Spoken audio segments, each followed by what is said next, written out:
Hello friends, welcome to Studykar. मैं हूं आपका दोस्त प्रभाकर। आज हम 9 अप्रैल 2023 के मोस्ट इंपोर्टेंट करंट अफेयर्स के क्वेश्चन डिस्कस करेंगे, तो आप इस पूरी लेक्चर को लास्ट तक जरूर देखिएगा। दोस्तों, आज का पहला क्वेश्चन है, गज उत्सव किस राज्य में आयोजित किया गया है? आंसर हो जाएगा इसका असम। तो दोस्तों, असम के काजीरंगा नेशनल पार्क में गज उत्सव का आयोजन किया गया है और इसका उद्घाटन हमारे देश की राष्ट्रपति द्रौपदी मुर्मू जी के द्वारा किया गया था। दोस्तों, गज का मतलब होता है हाथी, तो हाथी के बारे में अवेयरनेस फैलाने के लिए ये गज उत्सव असम के काजीरंगा नेशनल पार्क में आयोजित किया गया है। अगर हम हाथियों की संख्या की बात करें तो सबसे अधिक संख्या कर्नाटक में है और फिर इसके बाद असम राज्य में है। काजीरंगा नेशनल पार्क की बात करें तो असम के गोलाघाट और नागांव क्षेत्र में यह फैला हुआ है। और दोस्तों, यह जो काजीरंगा नेशनल पार्क है ये एक सींग वाले गैंडों के लिए दुनिया भर में प्रसिद्ध है। 1985 में विश्व धरोहर स्थल इसे घोषित किया गया था। 2006 में काजीरंगा को टाइगर रिजर्व भी घोषित किया गया था। दोस्तों, यहां पर बात आई है असम की, तो इससे रिलेटेड इंपॉर्टेंट पॉइंट डिस्कस करते हैं। असम का एक एनजीओ है जिसका नाम है तपोवन, तो उसको चिल्ड्रन चैंपियन अवार्ड से अभी हाल ही में सम्मानित किया गया है। दोस्तों, असम के नए राज्यपाल कौन बने हैं अभी हाल ही में? गुलाब चंद कटारिया। चीफ मिनिस्टर याद रखिएगा हेमंता बिस्वा शर्मा है। हेमंता बिस्वा शर्मा ने असम में mission life style for environment को अभी हाल ही में शुरू किया है। असम के मुख्यमंत्री ने पूर्वोत्तर के पहले संपीड़ित बायोगैस संयंत्र का अनावरण अभी हाल ही में असम में ही किया है। प्रख्यात असमिया कवि नीलमणि फुकन का अभी हाल ही में निधन हुआ है। डॉक्टर तपन सैकिया को असम का सर्वोच्च नागरिक पुरस्कार असम वैभव अभी हाल ही में दिया गया है। असम सरकार ने अरुणोदय 2.0 योजना की अभी हाल ही में शुरुआत की है। आप देख रहे हैं 9 अप्रैल 2023 के डेली करंट अफेयर्स के लेक्चर को, तो इसे आप लास्ट तक देखिएगा। लास्ट में जो क्वेश्चन आपसे पूछा जाए उसका आंसर आप कमेंट बॉक्स में जरूर दीजिएगा। अगर आप चैनल पर पहली बार आए हैं तो सब्सक्राइब कर लें, बेल आइकन भी दबा लें जिससे आपको समय पर सबसे पहले नोटिफिकेशन मिल सकेगा। दोस्तों, अगर आप किसी भी एग्जाम की तैयारी कर रहे हैं, चाहे वो एसएससी का एग्जाम हो या किसी भी स्टेट का एग्जाम, तो उसके लिए मॉक टेस्ट हमारे ऐप पर उपलब्ध हैं। हिंदी और अंग्रेजी दोनों माध्यम में है, तो दोस्तों आप मॉक टेस्ट जरूर ज्वाइन करिएगा। अगर आपको इसमें डिस्काउंट भी चाहिए तो डिस्काउंट मिलेगा आपको मेरा कूपन कोड यूज करके। कूपन कोड है PS100। अगर आपको दोस्तों डेली करंट अफेयर्स का पीडीएफ भी चाहिए तो पीडीएफ मिल जाएगा ऐप पर, लिंक डिस्क्रिप्शन बॉक्स में दिया गया है। अगला क्वेश्चन है, किस शहर में किराए के ई स्कूटर पर प्रतिबंध लगाने के लिए मतदान किया गया है? आंसर हो जाएगा इसका पेरिस। तो फ्रांस की जो कैपिटल है पेरिस, तो वहां पर ई स्कूटर को बंद करने के लिए, उसको प्रतिबंधित करने के लिए अभी हाल ही में वोटिंग हुई है, मतदान हुआ है। तो सरकार ने अभी हाल ही में ये पूछा था पेरिस के लोगों से कि क्या आप ई स्कूटर पर प्रतिबंध लगाना चाहते हैं? तो दोस्तों, बहुत सारे लोगों ने इस पर प्रतिबंध लगाने के लिए मतदान किया है। इसलिए अब फ्रांस में अगस्त 2023 से ई स्कूटर बंद हो जाएंगे। दोस्तों, ये ई स्कूटर क्यों बंद हो रहे हैं? क्योंकि ई स्कूटर के कारण फ्रांस की जो राजधानी है पेरिस, वहां पर दुर्घटनाएं हो रही हैं। इसके कारण इनको प्रतिबंधित किया जा रहा है। लेकिन दोस्तों, जो निजी मालिक होंगे उन पर कोई प्रभाव नहीं पड़ेगा। जो किराए से दिए जाने वाले ई स्कूटर होते हैं उन पर प्रतिबंध लगाया जाएगा। फ्रांस की कैपिटल क्या है दोस्तों? पेरिस है और यहाँ के जो राष्ट्रपति हैं वो हैं इमैनुअल मैक्रोन।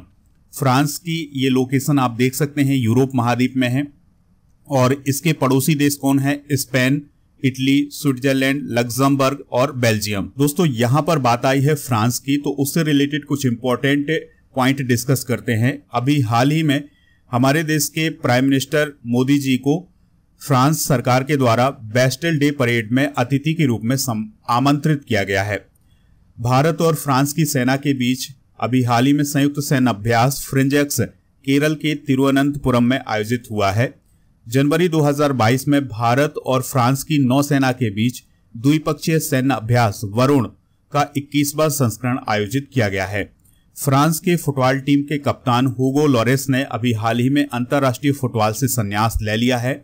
अरुणा साईराम को फ्रांसीसी सरकार के द्वारा सेवेलियर पुरस्कार से अभी हाल ही में सम्मानित किया गया है। युवा यूरोलॉजिस्ट पुरस्कार 2023 से किसे सम्मानित किया गया है? तो आंसर होगा डॉक्टर नित्या अब्राहम को। तो दोस्तों डॉक्टर नित्या अब्राहम एक भारतीय अमेरिकी चिकित्सक और प्रोफेसर हैं। तो उन्हें यह पुरस्कार न्यूयॉर्क के क्षेत्र में अपनी उपलब्धियों और उनके योगदान के लिए यह पुरस्कार दिया गया है। यहाँ पर दोस्तों बात आई है पुरस्कार की, तो अभी हाल ही में जो पुरस्कार प्रदान किए गए हैं उनको एक बार रिवाइज करते हैं।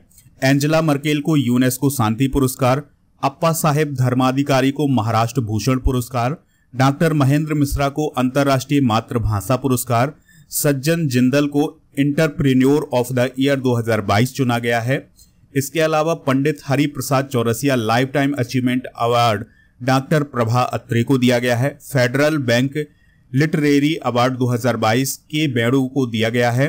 डॉक्टर पतंगराव कदम मेमोरियल सम्मान दिया गया है अदार पूनावाला को।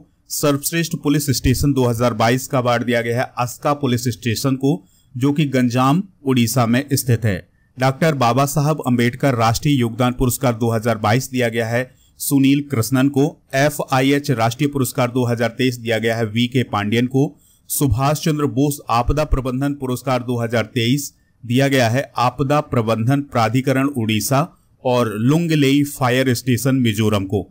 तो दोस्तों इन सभी पुरस्कारों को आप नोट जरूर करिएगा। नेक्स्ट क्वेश्चन है, इस्पात मंत्रालय ने ग्रीन स्टील के लिए कितनी टास्क फोर्स को मंजूरी दी है? तो दोस्तों 13 टास्क फोर्स को अभी हाल ही में मंजूरी दी गई है।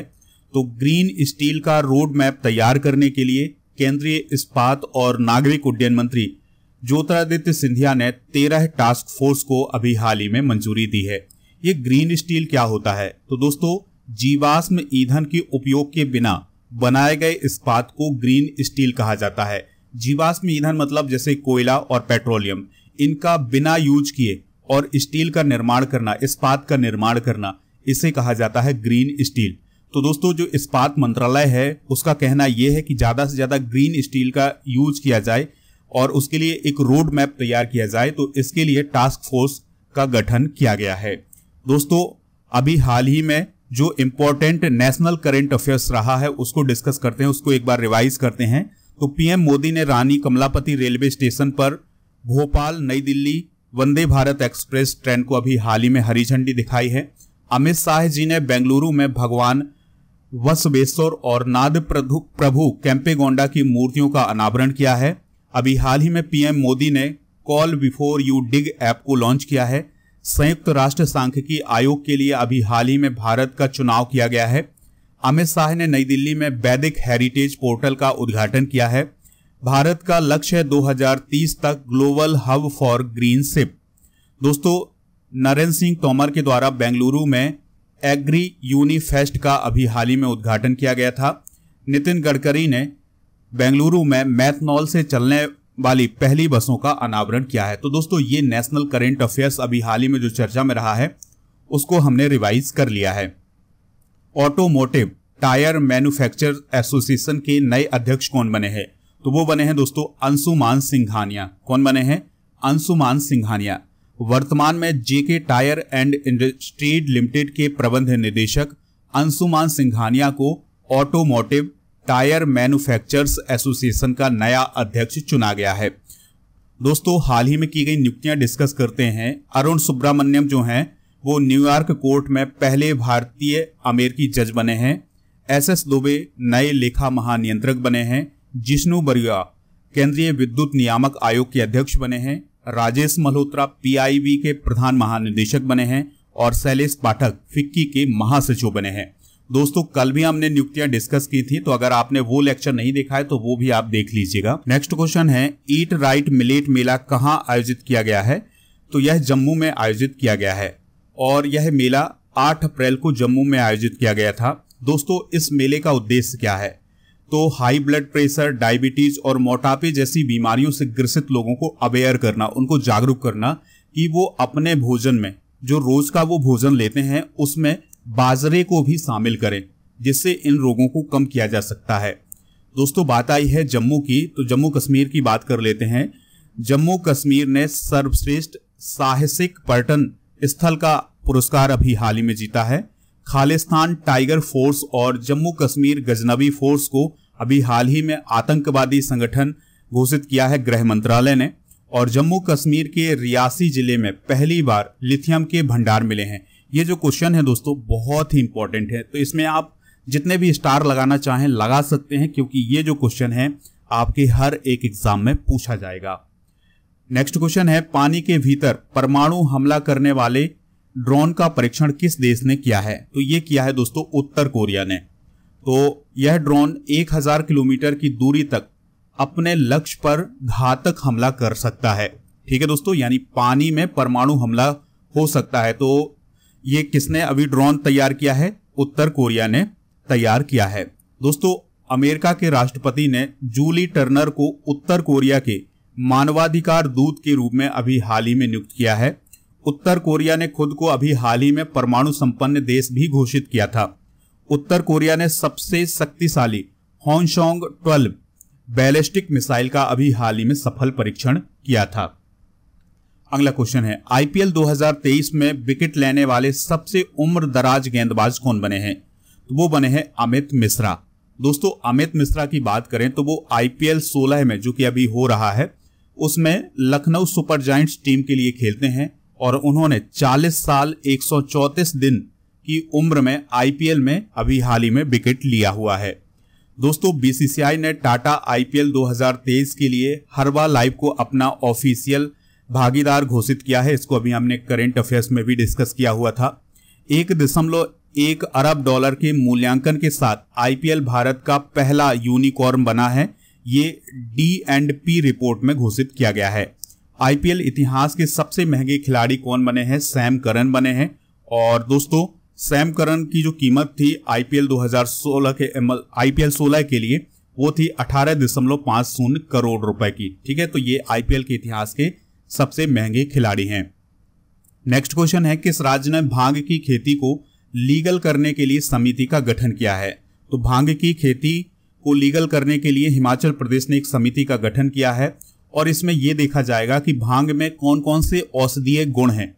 ठीक है दोस्तों, तो ये कमेटी बहुत जल्द अपना फैसला सुनाएगी और मुख्यमंत्री जो सुखविंदर सिंह सुक्खू हैं उनके सामने अपना मसौदा पेश करेगी।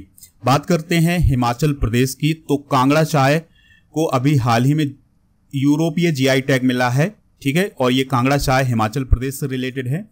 हिमाचल प्रदेश के जो मुख्यमंत्री हैं सुखविंदर सिंह सुक्खू, उन्होंने अभी हाल ही में दिल्ली में हिमाचल निकेतन की नींव रखी है।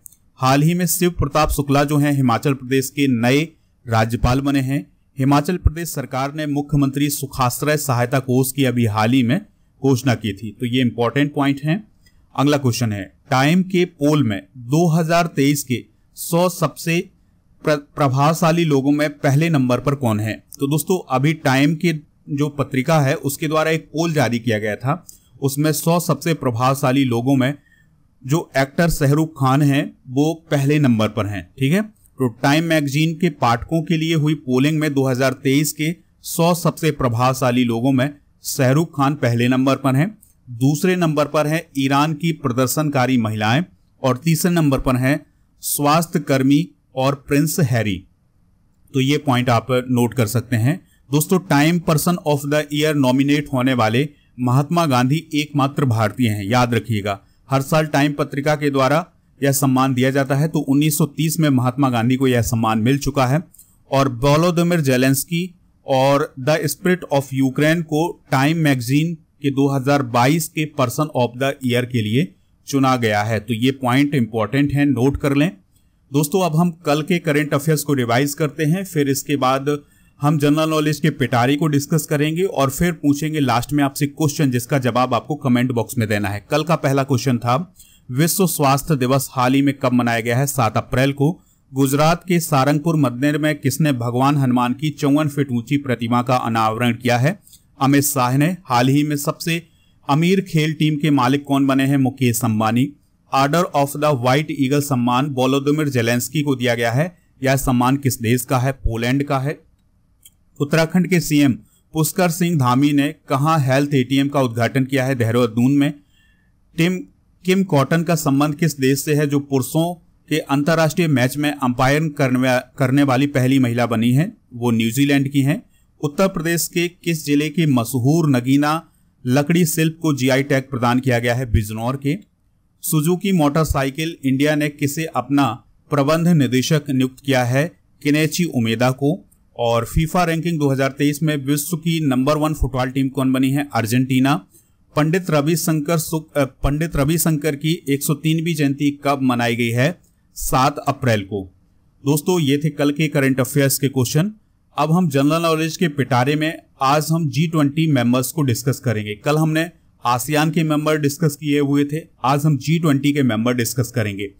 तो दोस्तों आप यहां पर बहुत सारी नॉलेज लेने वाले हैं, ध्यान से सुनिएगा।